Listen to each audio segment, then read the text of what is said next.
തമിഴ്നാടിന് മാത്രമല്ല ഇന്ത്യ മുന്നണിക്ക് കൂടി ഒരു നേതാവാണ് ഇനി മുതൽ തമിഴ്നാട് മുഖ്യമന്ത്രി ജോസഫ് വിജയ്.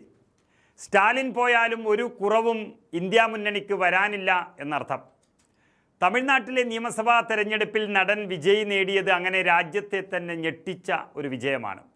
കേവലം ഒരു നടൻ മാത്രമായ ഒരാൾക്ക്, അതും കമൽഹാസനും രജനീകാന്തും പരീക്ഷിച്ചു പരാജയപ്പെട്ട ഇടത്ത് ഒരു പയ്യൻ വന്ന് സർവ്വതും കീഴടക്കി എന്ന് പറയുമ്പോൾ അതിൽ വലിയ ചില പ്രത്യേകതകളുണ്ട്.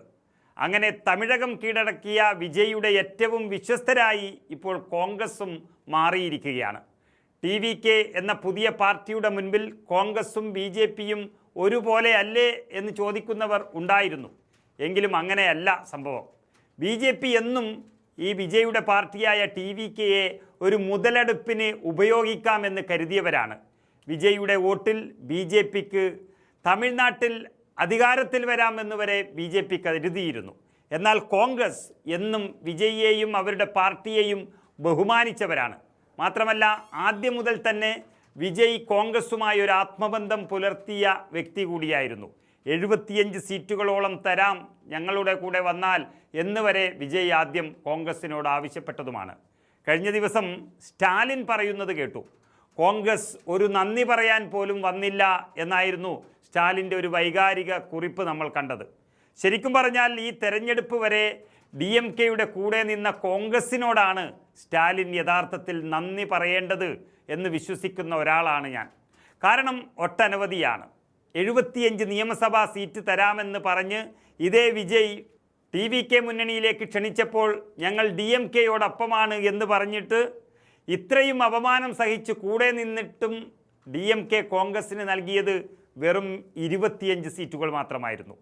രണ്ടാം UPA സർക്കാരിൽ മന്ത്രിമാരായിരുന്നപ്പോൾ ഇന്ത്യ കണ്ട ഏറ്റവും വലിയ അഴിമതിക്ക് നേതൃത്വം കൊടുത്ത DMK അവരുടെ പാർട്ടിയുടേതല്ല, മറിച്ച് ഇന്ത്യയിൽ കോൺഗ്രസിൻ്റെ തന്നെ അടിവേര് മാന്തുകയായിരുന്നു.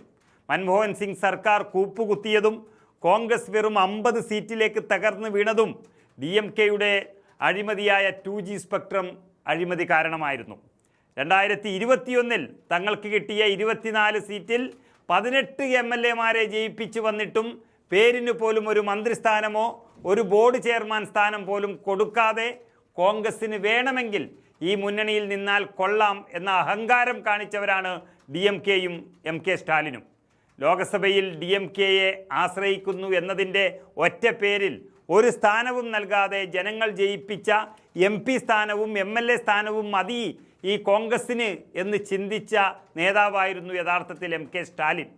കേരളത്തിൽ വെറും 5 സീറ്റുകളുള്ള കേരള കോൺഗ്രസ്സിന് പോലും ഇവിടെ രാജ്യസഭാ സീറ്റ് നൽകുമ്പോൾ 18 സീറ്റുണ്ടായിരുന്ന കോൺഗ്രസ്സിന് തമിഴ്നാട്ടിൽ അർഹമായ ഒരു രാജ്യസഭാ സീറ്റ് നൽകാതെ അവഗണിക്കുകയായിരുന്നു സ്റ്റാലിൻ.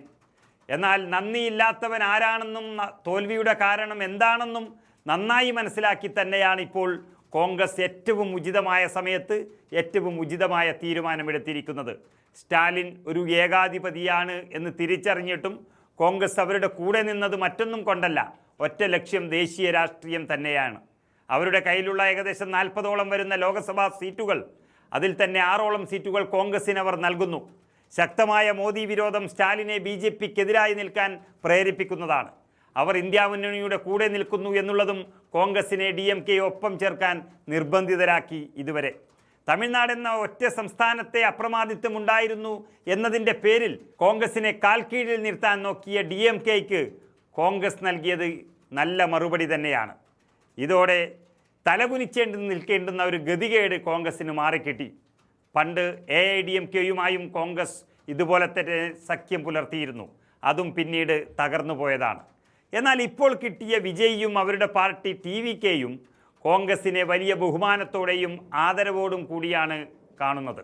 ഇനി വർഷങ്ങളോളം പൂർണ്ണമായും ഉണ്ടാകാൻ പോകുന്ന തമിഴകത്തെ വിജയ് യുഗം അത് കോൺഗ്രസിന് ലോക്സഭാ തിരഞ്ഞെടുപ്പിൽ വലിയ നേട്ടമുണ്ടാകുമെന്നുള്ളത് ഉറപ്പാണ്. ഏതായാലും നമ്മൾ ഇഷ്ടപ്പെടുന്നവരെയല്ല നമ്മളെ ഇഷ്ടപ്പെടുന്നവരെ കിട്ടുമ്പോഴാണ് ആ ബന്ധം വിജയമാണ് എന്ന് പറയുന്നത്. അതാണ് വർഷങ്ങൾക്ക് ശേഷം കോൺഗ്രസിന് തമിഴ്നാട്ടിൽ ലഭിച്ചിരിക്കുന്നത്.